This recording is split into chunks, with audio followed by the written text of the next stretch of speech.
अब हम लोग देख रहे हैं एग्रीकल्चरल इंप्लीमेंट्स बिफोर सोइंग। तो पहला हो गया हम लोगों का प्रिपरेशन ऑफ सॉइल, उसी में आगे कंटिन्यू हम लोग कर रहे हैं। तो यही बोल रहा है, उसके बाद क्या होता है सोइंग, मतलब बीज का बोना। तो before sowing the seeds it is necessary to break soil to the size of grains to get better yield. तो बेटर यील्ड के लिए यहां पर बताया जा रहा है कि सीड को बोने के पहले सॉइल को क्या करना होगा, अच्छे प्रकार से प्रिपेयर करना पड़ता है, और उसके लिए पीछे के वीडियो में मैंने बहुत विस्तृत आपको पढ़ाया है। तो यहाँ पर this is done with the help of various tools. तो यहाँ पर कुछ टूल्स का चर्चा किया गया है। The main tools used for this purpose are the plough, hoe and cultivator. तो प्लाउ, हो और कल्टीवेटर के बारे में आपको यहाँ पर पढ़ाया गया है। तो सबसे पहला है plough.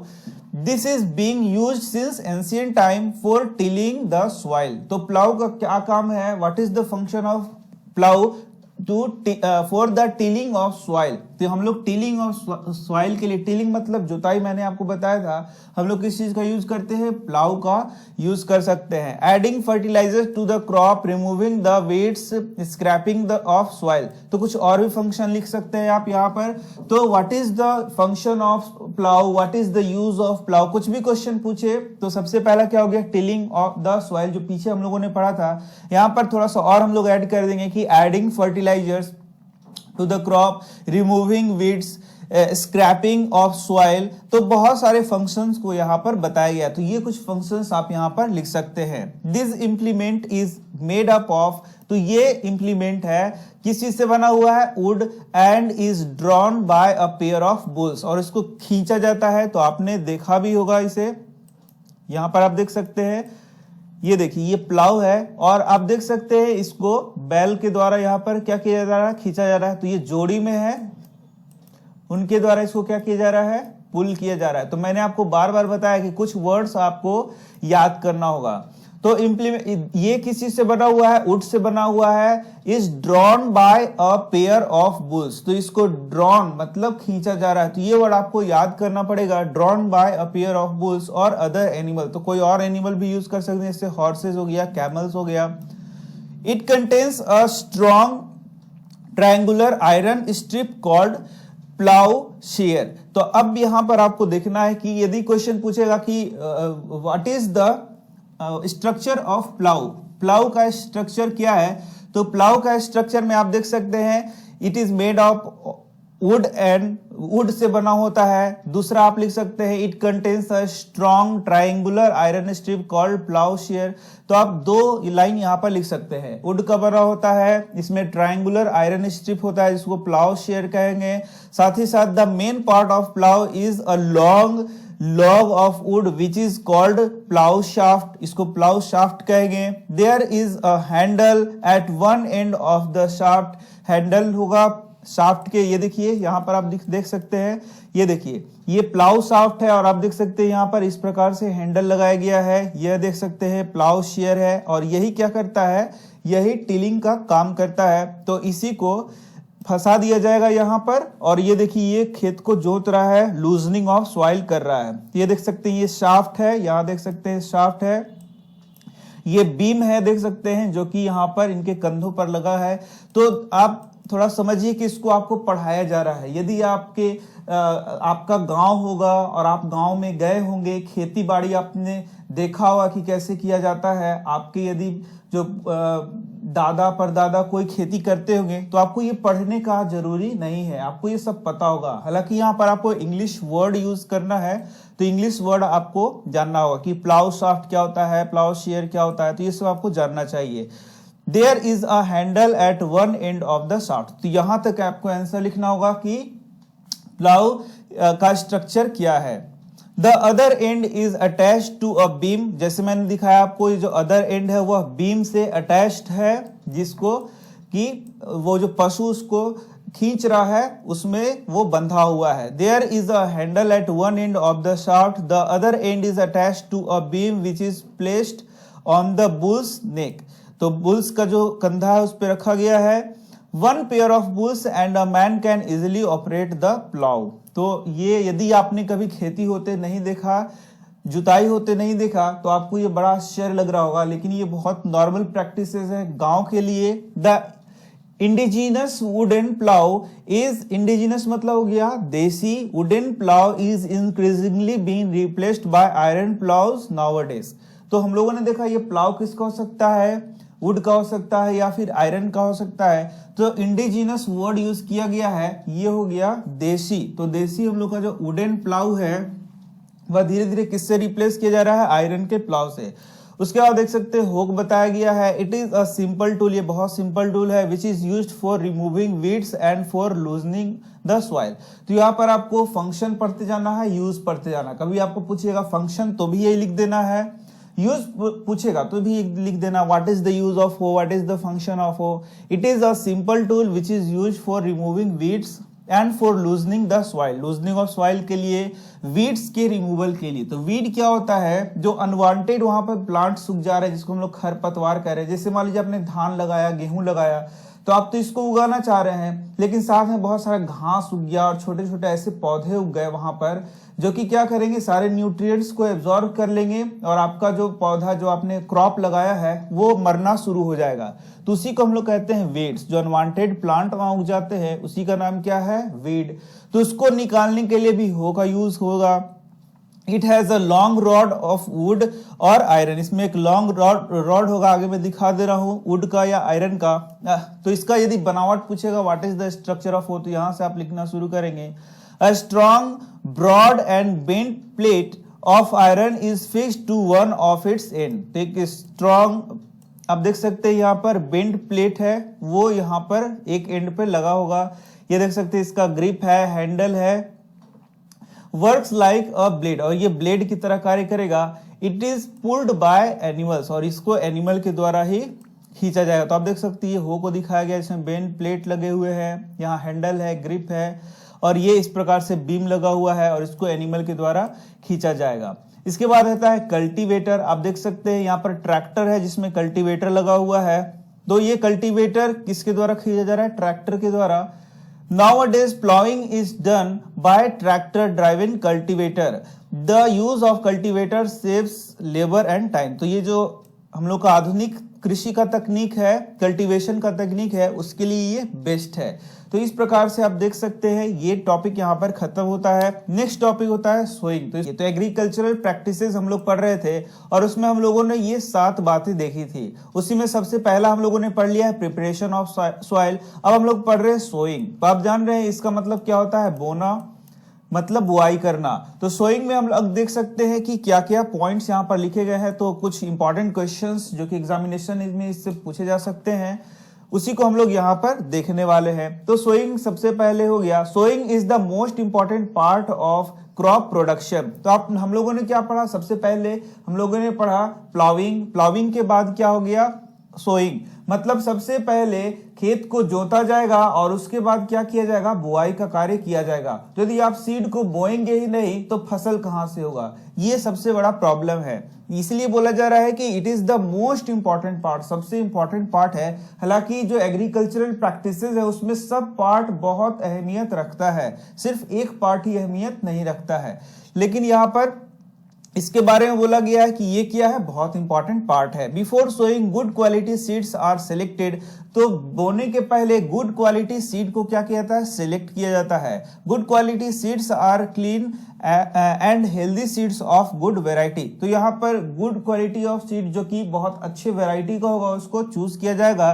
Farmers prepare to use seed, farmers prefer, ये प्रेफर लिखा हुआ है, prefer to use seeds which give a high yield. तो यहाँ गुड वेराइटी कहने का क्या मतलब है, वैसे वेराइटी का सीड जो कि हाई यील्ड देगा, बहुत ज्यादा उत्पादन देगा। तो यहाँ सीड का क्वालिटी क्या हो गया, गुड क्वालिटी सीड होना चाहिए, गुड वेराइटी का सीड होना चाहिए जिससे कि हाई यील्ड मिल सके। तो आप यहां से एक क्वेश्चन आ सकता है कि सीड कैसा होना चाहिए, तो सीड गुड क्वालिटी का होना चाहिए और गुड वेराइटी का होना चाहिए। 2 वर्ड आप यहाँ पर आंसर में लिख सकते हैं। अब चलिए हम लोग आगे बढ़ते हैं, सिलेक्शन ऑफ सीड। तो कैसे हम लोग सिलेक्ट करेंगे, पहले तो आपको वैरायटी सिलेक्ट करने के लिए अच्छे वैरायटी का मार्केट से सीड लाना पड़ेगा, ये तो पहला बात है। लेकिन गुड सीड का सिलेक्शन कैसे होगा वो मैं यहाँ पर बता रहा हूं। तो यदि मान लीजिए आप पुराना सीड रखा हुआ है, उसमें से कुछ सीड अच्छे होते हैं, कुछ सीड खराब होते हैं, तो जब हम लोग सीड को बोते हैं तो अच्छे सीड को यानी कि गुड क्वालिटी के सीड को बोते हैं।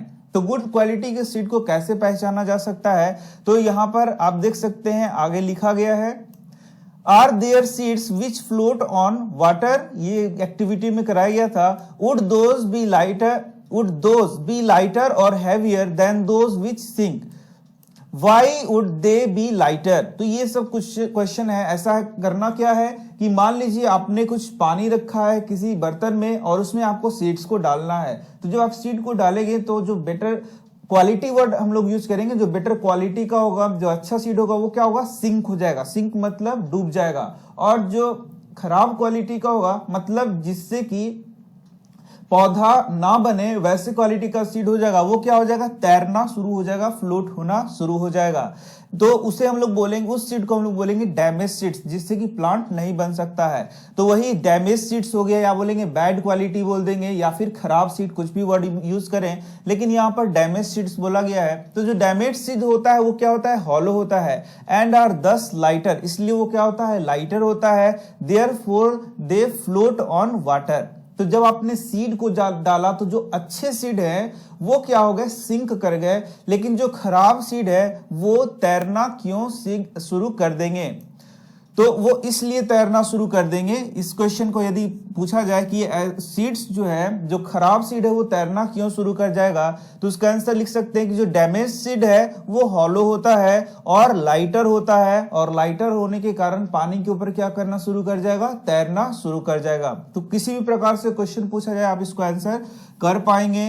This is a good method for separating good healthy seeds from a damage seed.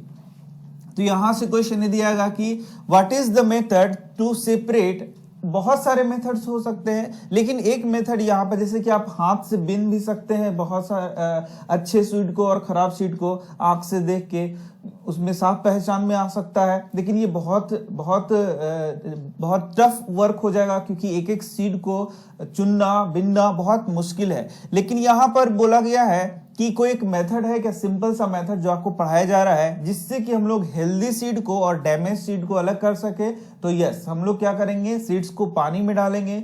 पानी में डालने के बाद जो डैमेज सीड होगा वो तैरना शुरू कर जाएगा, और जो हेल्दी सीड होगा वो क्या होगा, बैठ जाएगा, और उसको हम लोग क्या कर सकते हैं, आराम से फिर सेपरेट कर सकते हैं।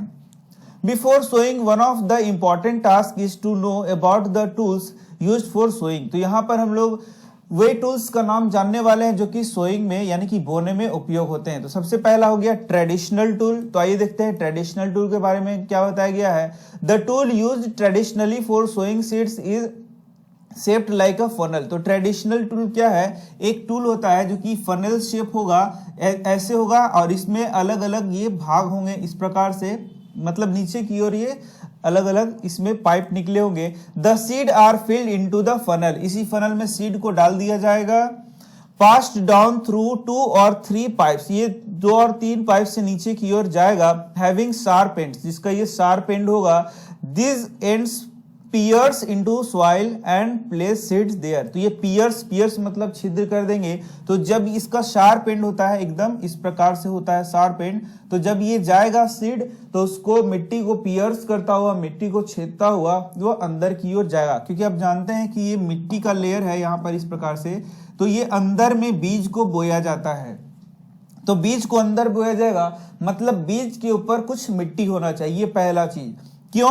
क्योंकि ये जो बीज है उसके अंकुरण के लिए ये बहुत ही आवश्यक है कि ये मिट्टी के अंदर थोड़ा दबा हो। दूसरा, यदि ये मिट्टी के ऊपर मान लीजिए होगा तो इसको पानी पर्याप्त नहीं मिल पाएगा, उसका टेम्परेचर नहीं मिल पाएगा जिससे इसका अंकुरण हो सके। और साथ ही साथ यदि ये बीज ऊपर हो गया तो जो बर्ड्स हैं वो क्या कर सकते हैं, इसको फिर खा भी सकते हैं। तो ये सब प्रॉब्लम है, इसलिए इसको क्या करना पड़ेगा, पियर्स करना पड़ता है, अच्छे से इसको अंदर बीज को बोना पड़ता है, लगाना पड़ता है। तो आप देख सकते हैं ट्रेडिशनल टूल के बारे में इतना बात बताया गया है। तो यहां से क्वेश्चन आ सकता है, what is the structure of traditional tool. तो ट्रेडिशनल टूल को हम लोग यहां से आंसर लिख सकते हैं, the tool used traditionally for sowing seeds is shaped like a funnel. Funnel shape होगा। The seeds are filled into the funnel, funnel में सीड्स को रखा जाता है। पास डाउन थ्रू 2 और 3 पाइप्स हैविंग शार्प एंड्स। तो यहां तक आप इसका आंसर लिख सकते हैं। इसके बाद आप देख सकते हैं सीड ड्रिल के बारे में बताया गया है। Nowadays the seed drill is used for sowing with the help of tractors. तो यहां पर यदि क्वेश्चन आपको पूछ लिया जाए कि सोइंग के लिए दो टूल्स का नाम बताइए, तो पहला क्या हो गया ट्रेडिशनल टूल और दूसरा क्या हो गया सीड ड्रिल। तो आपको याद रखना है सब क्वेश्चन, कहीं से भी कुछ भी क्वेश्चन पूछा जा सकता है, आपको याद होना चाहिए, तभी तो आप एग्जाम में लिख सकेंगे। तो अब आ गया सीड ड्रिल। तो आप देख सकते हैं यहाँ पर सीड ड्रिल को दिखाया गया है। Nowadays the seed drill is used for sowing with the help of tractors। यदि आपको क्वेश्चन ऐसे भी पूछा जाए कि nowadays सोइंग के लिए कौन सा टूल यूज किया जा रहा है, तो आंसर क्या है सीड ड्रिल यूज किया जा रहा है। This tool shows the seed uniformly eight proper distance. तो ये क्या करता है यूनिफॉर्मली एक प्रकार से सीड को बोएगा प्रॉपर डिस्टेंस पे। इस प्रकार से ये प्रॉपर डिस्टेंस पे क्या करेगा सीड को बोता चला जाएगा। इनके बीच में कुछ खास डिस्टेंस होगा जिस कारण से it ensures that seeds get covered by the soil after sowing. तो ये दो तरीके से कार्य करेगा। पहला तो प्रॉपर डिस्टेंस होगा सीड्स के बीच में, और दूसरा प्रॉपर उसका डेप्थ होगा, प्रॉपर वो गहराई पे सीड को लगाएगा। This prevents damage caused bye birds. तो यदि प्रॉपर उसको गहराई में लगाएगा, डेप्थ में लगाएगा, तो उससे क्या होगा जो बर्ड्स हैं उसको हानि नहीं कर पाएंगे। Sowing by using a seed drill saves time and labour. तो ये टाइम भी सेव करेगा, लेबर को भी सेव करेगा, मतलब कि इसमें लेबर का जरूरी क्या होगा कम पड़ेगा, मेहनत कम लगेगा। An appropriate distance between the seeds is important. तो यदि क्वेश्चन पूछा जाए why appropriate distance between seeds is important, तो सिंपल सा बात है। मान लीजिए कि यदि आप हम लोग क्रॉप का बात नहीं करें, एक आम का पौधा का बात करें, तो यदि आप आम का पौधा लगाएंगे तो एक आम का बीज यहाँ लगाएंगे, दूसरा यहाँ लगाएंगे, तीसरा यहाँ लगाएंगे, चौथा लगाएंगे, ऐसा आप लगाएंगे क्या। यहाँ पर आम का बीज लगाएंगे तो ये आम का पेड़ सोच लीजिए कितना इस बोर्ड के जितना चौड़ा बनेगा, तो ये दूसरा कहाँ जाएगा। इसका मतलब प्रॉपर डिस्टेंस होना चाहिए। यदि हम लोग क्रॉप का बात करें तो यदि एक धान का पौधा यहाँ है तो उसी के जस्ट बगल में दूसरा धान का पौधा, तीसरा धान का पौधा लगा दिया जाए तो पौधा नहीं वर्ड यूज करके यदि सीड भी बात करें तो भी ये बहुत सही नहीं रहेगा। यदि हम लोग सरसों का बात करें तो भी मतलब प्रॉपर डिस्टेंस तो चाहिए ताकि उसको अच्छा से न्यूट्रिशन मिल सके। एक प्लांट को ग्रो करने के लिए कुछ खास जगह चाहिए, उसको रूट को फैलने के लिए, न्यूट्रिशन को एब्जॉर्ब करने के लिए, वो झाड़ी नुमा बनेगा उसके लिए। तो यानी कि दो प्लांट्स के बीच में यदि खास डिस्टेंस नहीं रहेगा तो बहुत ही मुश्किल है उसका ग्रो करना। तो यही आंसर भी लिख सकते हैं to avoid overcrowding of plants. तो यदि हम लोग दो प्लांट्स के बीच में गैप रखते हैं तो उससे ओवर क्राउडिंग नहीं होगा। And this allow plant to get sufficient sunlight, nutrients and water from the soil. Sometimes a few plants have to be removed to prevent overcrowding. तो यदि overcrowding मतलब क्या हो गया, बहुत वहां पर भीड़ मतलब कि बहुत ज्यादा एक ही जगह पे पौधे लग जाएंगे तो overcrowding हो जाएगा, जिस कारण से प्रॉपर न्यूट्रिएंट नहीं मिल पाएगा, प्रॉपर सनलाइट नहीं मिल पाएगा, प्रॉपर उसमें इरिगेशन नहीं हो पाएगा, वाटर नहीं मिल पाएगा, तो प्लांट ग्रो कैसे करेगा। ये सब ध्यान देना पड़ता है खेती करने में। खेती सिंपली बोल देने से खेती नहीं होता है, बहुत सारे चीजों का यहाँ पर ध्यान रखना पड़ता है। अब आप देखेंगे seeds of few plants such as paddy are first grown in nursery. तो पैडी जो धान लगाते हैं उसमें सबसे पहले धान का बीजड़ा तैयार किया जाता है। तो धान जो बीज है उसको पहले किसी खेत में लगाया जाता है, उसके बाद उससे जब छोटा छोटा पौधा बनेगा तो उस पौधे को वहां से उखाड़ा जाता है और उसको फिर दूसरे जगह लगाया जाता है। तो आप देख सकते हैं धान जो है उसका छोटे छोटे नर्सरी में पौधे को लगाते हैं। व्हेन दे ग्रो, जब वे छोटे छोटे प्लांटलेट्स बन जाते हैं, जो छोटे पौधे उसको हम लोग प्लांटलेट्स बोल रहे हैं। They are transplanted in the field manually, उसको हम लोग वहां से उखाड़ेंगे और मैनुअली हाथ से दूसरी जगह ले जाके लगाएंगे। इसी प्रकार से आप देख सकते हैं फॉरेस्ट प्लांट होता है, उसमें भी प्लांट को ग्रो कराया जाता है कहीं और फिर उसको दूसरे जगह लगाया जाता है। तो इसको नर्सरी में पहले हम लोग छोटा छोटा पौधा बना लेंगे, फिर उसको उखाड़ेंगे, फिर दूसरे जगह जाके लगाते हैं। तो इस प्रकार से ये टॉपिक भी खत्म हो गया। तो एक एक टॉपिक करके मैं आपको पढ़ा रहा हूं। तो यहाँ सोइंग वाला जो टॉपिक है ये आपका समाप्त हो गया। इसके बाद आता है एडिंग मैन्योर एंड फर्टिलाइजर। तो यहाँ पर अब हम लोग अपने नेक्स्ट पार्ट की ओर बढ़ रहे हैं। हम लोगों ने शुरुआत की थी एग्रीकल्चरल प्रैक्टिसेस से, और हम लोगों ने देखा था कि बहुत सारे एग्रीकल्चरल प्रैक्टिसेस होते हैं उन्हीं में से एक एक करके हम लोग पढ़ते जा रहे हैं। तो अब हम लोगों का जो नेक्स्ट टॉपिक है वह है एडिंग मैन्योर एंड फर्टिलाइजर्स। तो चलिए उसको हम लोग पढ़ लेते हैं। Adding manure and fertiliser. तो हम लोगों ने क्या देखा, सबसे पहले देखा कि हम लोग मिट्टी को तैयार करते हैं, मिट्टी को तैयार करने के बाद उसमें बीज को बोते हैं, और उसके बाद अब हम लोग देखेंगे adding manure and fertiliser. The substances which are added to the soil in the form of nutrients for the healthy growth of plant are called manure and fertilizers। तो यहां से आपका जो सबसे पहला क्वेश्चन आ गया, What are manures and fertilizer? Manure और fertiliser क्या है? तो पहले तो आपको समझना चाहिए कि मैन्योर और फर्टिलाइजर में कुछ खास डिफरेंस होता है जो कि आगे हम लोग पढ़ने वाले हैं, लेकिन अभी इसको एक साथ लेके चले तो इसको सिंपली हम लोग खाद कह सकते हैं, जो कि क्या देता है, प्लांट्स को न्यूट्रिएंट्स देता है। जो फसल हम लोग लगा रहे हैं उसको क्या देगा, न्यूट्रिएंट्स देगा, मतलब उसको पोषण देगा। तो यहां से हम लोग इसको परिभाषित कर सकते हैं, the substance which are added to the soil in the form of nutrients, in the form of nutrients for healthy growth of plant are called manure and fertiliser. तो यहाँ पर हम लोग देखेंगे कि वे सब्सटेंस, हम लोग को तीन वर्ड्स याद कर लेना है, सब्सटेंस याद कर लेना है वर्ड, न्यूट्रिएंट्स वर्ड याद कर लेना है, और हेल्दी ग्रोथ याद कर लेना है, और इन्हीं को सजा के लिख देना है। वे सब्सटेंस जो कि न्यूट्रिएंट्स के लिए प्लांट में डाले जाते हैं, जो उनका प्लांट का ग्रोथ करता है, उसे ही हम लोग क्या बोलते हैं, मैन्योर एंड फर्टिलाइजर्स। और इन तीन वर्ड्स को लेके आपको बस यही एग्जैक्ट नहीं उतारना है, इसी में आप वेरिएशन करके फिर लिख सकते हैं, अपने हिसाब से इसको आप लिख सकते हैं, तो आपका आंसर सही हो जाएगा। हालांकि यहाँ पर हम लोग देख सकते हैं मैन्योर्स एंड फर्टिलाइजर में काफी डिफरेंसेस होते हैं, उसको हम लोग आगे की ओर पढ़ेंगे।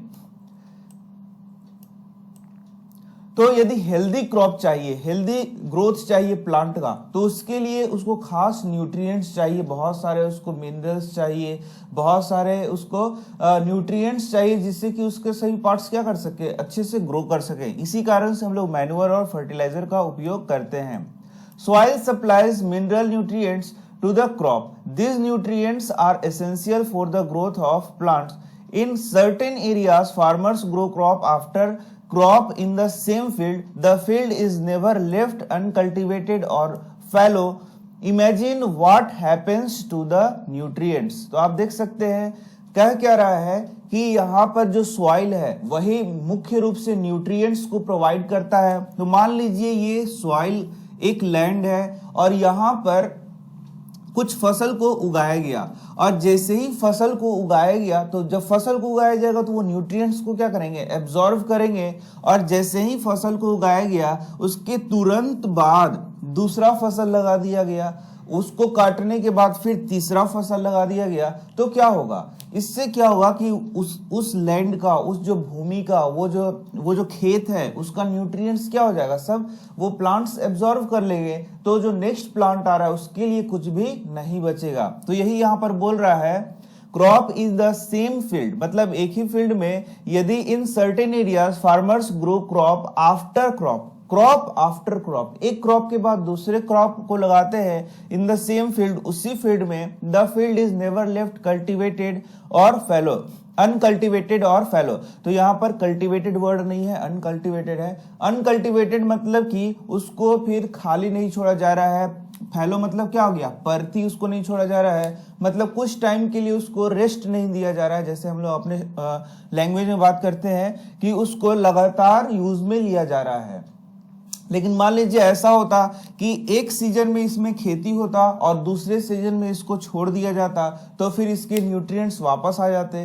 तो ये कैसे आते, क्योंकि यहाँ पर बहुत सारा ऑर्गेनिक सब्सटेंस है वो इसमें मिल जाता, सड़ा गला ऑर्गेनिक सब्सटेंस, जिससे कि इसके न्यूट्रिएंट्स क्या हो सकते थे, रिसाइकल हो सकते थे। तो ऐसा यदि नहीं होगा तो इसका न्यूट्रिएंट्स क्या हो गया, कम होते जाएगा। तो हम लोग को क्या करना पड़ेगा, फिर अलग से इसमें न्यूट्रिएंट्स को डालना पड़ेगा, और ये काम कौन करेगा, ये काम हमारा फर्टिलाइजर और मैन्योर करेगा।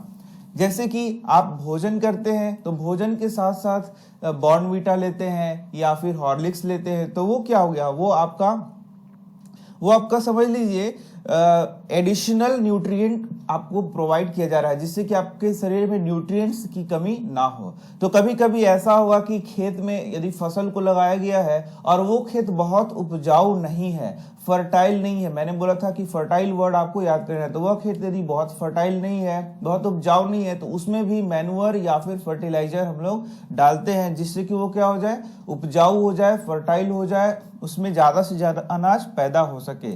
Continuous growing of crops makes the soil poorer in certain nutrients. Therefore, farmers have to add manure to the field to replenish the soil with nutrients. तो यहाँ से यदि आपको पूछा जाए कि मैन्यूअर को फील्ड में क्यों डाला जाएगा, तो यहाँ पर अब मैन्यूअर वर्ड यूज हो रहा है, फर्टिलाइजर वर्ड यूज हो रहा है। तो मैंने आपको शुरू में ही बताया है कि दोनों को ही खाद ही कहेंगे, लेकिन एक है ऑर्गेनिक खाद और एक क्या है, एक आपका केमिकल खाद है। तो जो ऑर्गेनिक खाद है उसको हम लोग क्या बोलते हैं, मैन्यूअर बोलते हैं, और जो केमिकल फर्टिलाइजर है वो क्या होता है, वो केमिकल होता है, जिसको फैक्ट्रीज में बनाया जाता है। जबकि मैन्यूअर है उसको कहाँ बनाया जाएगा, फील्ड में बनाया जाएगा। तो इसके डिफरेंस को हम लोग आगे समझने वाले हैं। तो आप यह समझिए कि जो गोबर है, सड़े गले पदार्थ है, उसी जो पत्तियां हैं या फिर बहुत सारे ऐसे चीज है जो वेस्ट मटेरियल है, उनको सड़ा गला के क्या बनाया जाता है, मैन्यूअर बनाया जाता है। तो यहाँ पर हम लोग मैन्युअर वर्ड यूज करें तो इस पे आप फोकस कर सकते हैं।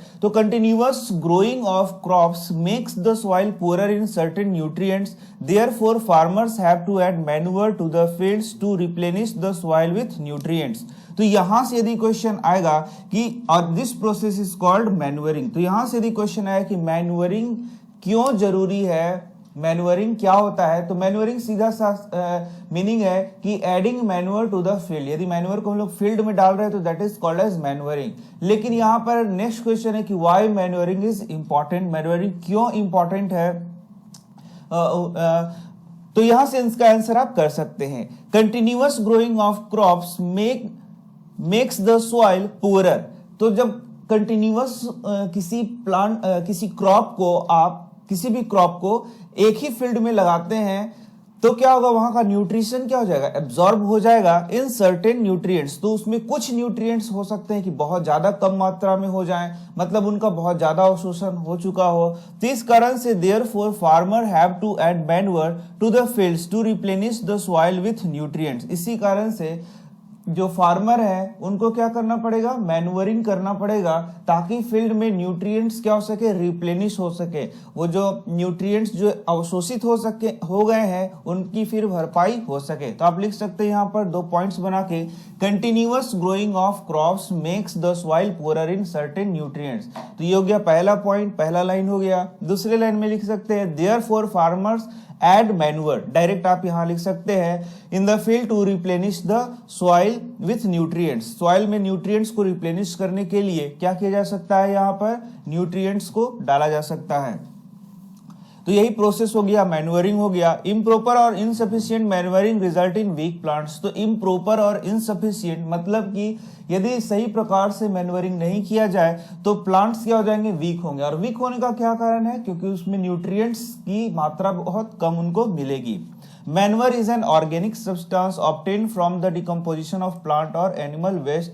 तो यहां से आपका क्वेश्चन आया कि मैन्युअर क्या है, व्हाट इज मैन्युअर। तो डायरेक्ट आंसर मैंने बताया, manure is an organic substance. तो ऑर्गेनिक कहने का क्या मतलब हो गया कि वो लिविंग जो ऑर्गेनिज्म है उससे प्राप्त होता है। जो लिविंग ऑर्गेनिज्म है उनका मान लीजिए गोबर हो गया, या फिर जो लिविंग ऑर्गेनिज्म डेड हो गए, मर गए, उनका डिकम्पोजिशन हुआ, तो उसके द्वारा मैन्युअर बनता है। इस कारण से हम लोग बोलते हैं कि ऑर्गेनिक सब्सटेंस। तो आप जानते हैं कि ये जो ऑर्गेनिक सब्सटेंस है लिविंग ऑर्गेनिजम्स में ही पाए जाते हैं, जबकि जो नॉन लिविंग वर्ल्ड में सब्सटेंस पाया जाता है उसे हम लोग क्या बोलते हैं, इनऑर्गेनिक सब्सटेंस। तो manure is an organic substance. पहला लाइन क्या लिख देना आपको कि मैन्युअर क्या है, ऑर्गेनिक सब्सटेंस है। और ये कैसे मिलता है, it is obtain from the decomposition of plant और एनिमल वेस्ट। तो प्लांट और एनिमल वेस्ट के डिकम्पोजिशन से मैन्युअर मिलता है। फिर से देख लीजिए, मैन्युअर क्या है, ऑर्गेनिक सब्सटेंस है। ये कैसे मिलता है, प्लांट और एनिमल का जो वेस्ट है उसके डिकम्पोजिशन से मिलता है। इसके बाद आप देख सकते हैं farmers dump plant and animals waste in pits at open places and allow it to decompose. The decomposition is caused by some micro organism. तो यहां से आपको क्वेश्चन पूछा जाएगा कि ये जो डिकम्पोजिशन है वो कैसे होता है। तो द डिकम्पोजिशन इज, डिकम्पोज मतलब क्या हो गया, जो ये एनिमल और प्लांट वेस्ट को हम लोगों ने डाला वो सड़ रहा है, गल रहा है, वही क्या हो गया, डिकम्पोजिशन हो गया। तो वो कैसे हो जा रहा है, माइक्रो ऑर्गेनिजम्स के द्वारा। तो यदि क्वेश्चन पूछा जाए कि ये डिकम्पोजिशन कैसे होता है तो आपका आंसर क्या करना है, decomposition takes place through the help of micro organism.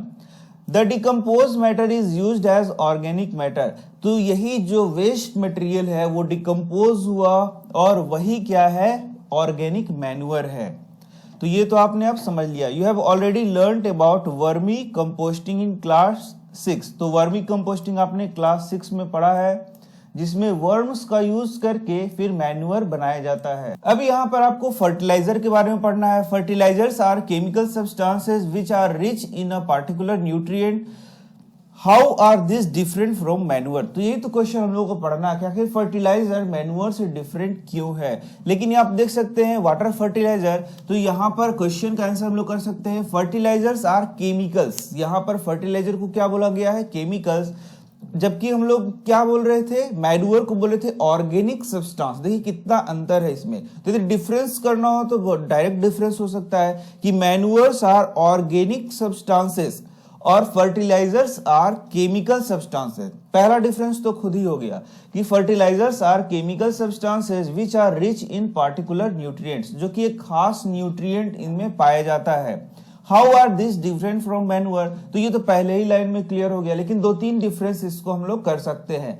Fertiliser को कहाँ बनाया जाता है, फर्टिलाइजर को बनाया जाता है फैक्ट्रीज में, लेकिन मैन्युअर को कहाँ बनाया जाता है, मैन्युअर को बनाया जाएगा आपको खेत में। तो आप देख सकते हैं यहाँ क्वेश्चन है हम लोग करें कि what are the differences between fertilizer and manure, तो आप बहुत अच्छे से कर सकते हैं। Manure is a natural substance obtained by the decomposition of cattle dung, human waste and plant residue. तो आप देख सकते हैं ऑर्गेनिक सब्सटेंस है, ये भी आप लिख सकते हैं, नेचुरल सब्सटेंस है, ये भी लिख सकते हैं। Obtained by decomposition of, obtain bye the decomposition of मतलब डिकम्पोजिशन के द्वारा ये प्राप्त होता है। तो किसका डिकम्पोजिशन, तो जैसे हम लोगों ने पीछे पढ़ा था प्लांट और ह्यूमन वेस्ट जो होता है उसका डिकम्पोजिशन, लेकिन यहाँ पर क्लियरली लिख दिया कि कैटल डंग हो गया, ह्यूमन वेस्ट हो गया, प्लांट रेसिड्यू हो गया, उनको सड़ाया गलाया जाएगा, उनका डिकम्पोजिशन होगा, तो क्या बनेगा, मैन्युअर बनेगा। तो आपने देखा कि एक ही बुक में अलग अलग जगह इसका अलग अलग डेफिनेशन हम लोग कर सकते हैं, लिखा हुआ है। तो अपने मन से भी आप अच्छा डेफिनेशन बना के लिख सकते हैं, वहां पर सब पॉइंट्स आने चाहिए। अब इसके बाद मतलब कि आपको बुकिश लैंग्वेज यूज करने का जरूरी नहीं है, अपने लैंग्वेज में भी इसको लिख सकते हैं। फर्टिलाइजर क्या है, fertilizer is an inorganic salt. देखिए यहाँ पर और नया बना दिया, इसको इनऑर्गेनिक साल्ट कह दिया। अभी हम लोगों ने देखा था कि केमिकल सब्सटेंस, तो आपको जो वर्ड याद रहे वो आप वहां पर लिख सकते हैं। तो कोई एक याद कर लीजिए। अब इनऑर्गेनिक मैंने आपको समझाया है। इसके बाद देख सकते हैं fertilizer is prepared in factories. Fertilizer को फैक्ट्री में प्रिपेयर किया जाएगा, जबकि मैन्युअर को कहां प्रिपेयर किया जाएगा, फील्ड में। Fertilizer does not provide any humus to the soil. Fertilizer से कोई भी ह्यूमस नहीं मिलता है। ह्यूमस क्या हो गया, जो डिकम्पोजिशन के बाद जो पदार्थ है वह मिट्टी में मिल रहा है, और वो जो डिकम्पोज हो रहा है पदार्थ वही ह्यूमस बना रहा है। Manure provides a lot of humus to the soil. तो सॉइल में आप जानते हैं कि ह्यूमस बहुत जरूरी होता है, जो कि मैन्युअर से प्रोवाइड होता है। तो आपने देखा 3 पॉइंट्स तो ऐसे ही हो गए। Manure is relatively less rich in plant nutrients. तो मैन्युअर क्या है, मैन्युअर तो जो नेचुरल चीज है, प्राकृतिक चीज है, उसी को सड़ा गला के बनाया जा रहा है। लेकिन आप देखेंगे फर्टिलाइजर को खास विशेष प्रकार से फैक्ट्री से बनाया जा रहा है। इसका मतलब कोई खास प्रकार का केमिकल इसमें तो जरूर पाया जाएगा। तो fertilizers are very rich in plant nutrients like nitrogen, phosphorus and potassium. तो NPK, पोटेशियम को हम लोग K से डिनोट करते हैं, नाइट्रोजन N हो गया और फास्फोरस P। तो NPK आपको याद रखना है, नाइट्रोजन, फास्फोरस एंड पोटेशियम। तो ये 4 डिफरेंसेस आप लिख देंगे तो आपको पूरा मार्क्स मिल जाएगा। तो यही मैं आपको बता रहा था फर्टिलाइजर के बारे में। तो fertilizers are produced in factories, some example of fertilizer are. तो यदि क्वेश्चन पूछा जाए वाटर फर्टिलाइजर, देखा आपने दो तरीके से हम लोगों ने देखा। Fertilizers are chemical substances that are rich in some special chemical, कोई स्पेशल केमिकल में से रिच होते हैं, या फिर न्यूट्रिएंट बोलेंगे। इसके बाद हम लोगों ने देखा इसका अलग परिभाषा कि फर्टिलाइजर्स आर इनऑर्गेनिक साल्ट्स, तो वो भी लिख सकते हैं। एग्जाम्पल आप देख सकते हैं, यूरिया हो गया, अमोनियम सल्फेट हो गया, सुपर फॉस्फेट हो गया, पोटास, एनपीके आप देख सकते हैं, नाइट्रोजन, फॉस्फोरस एंड पोटेशियम। तो यहां से क्वेश्चन आएगा, राइट डाउन द एग्जाम्पल्स, तो आपको लिख देना है। दूसरा क्वेश्चन आ सकता है कि ये सब क्या है, तो आप बोलेंगे कि ये क्या है, फर्टिलाइजर है। The use of fertilizers has help farmers to get better yield of crops such a wheat, paddy and maize, but excessive use of fertilizer has made the soil less fertile. Fertilizers have also become a source of water pollution. तो यहां से देख सकते हैं what are the benefits of fertilizer। तो fertilizer का benefit क्या हो गया, help farmer to get better yield of crop. Better yield of crop के लिए फर्टिलाइजर इज वेरी गुड, मतलब फर्टिलाइजर का उपयोग करके हम लोग अच्छा क्रॉप का उत्पादन कर सकते हैं, ये हो गया इसका बेनिफिट। लेकिन देख सकते हैं what are the harmful effect of fertilizer, fertilizer का हार्मफुल इफेक्ट भी है, तो आप इसका आंसर यहां से लिख सकते हैं, excessive use of fertilizer has made the soil less fertile. मतलब यदि एक्सेसिव यूज ऑफ फर्टिलाइजर किया जाए तो वो सॉइल को क्या कर देगा, लेस फर्टाइल बना देगा। Fertilizers have also become a source of water pollution, fertilizer के द्वारा क्या होगा, वाटर पॉल्यूशन होगा।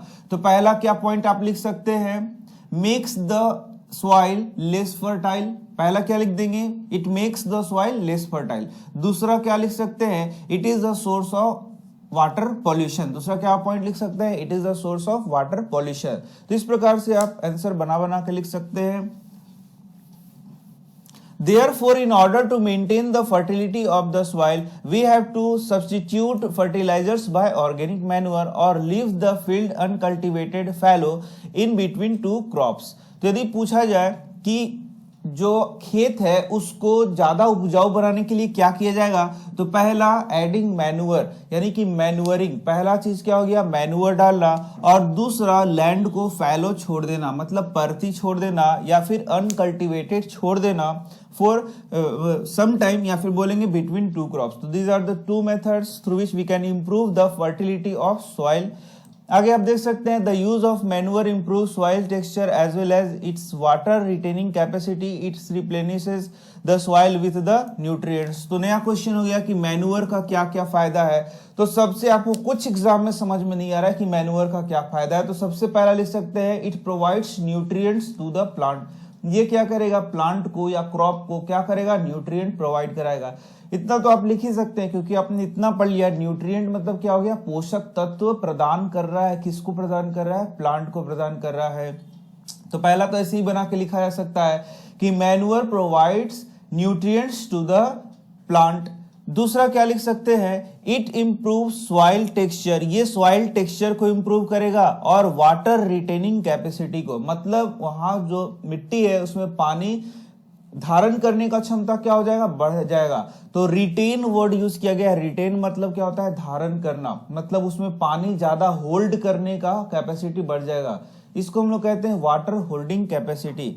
तो दूसरा पॉइंट लिख देंगे, it increases the water holding capacity of soil, it increases the texture of soil, 3 हो गया।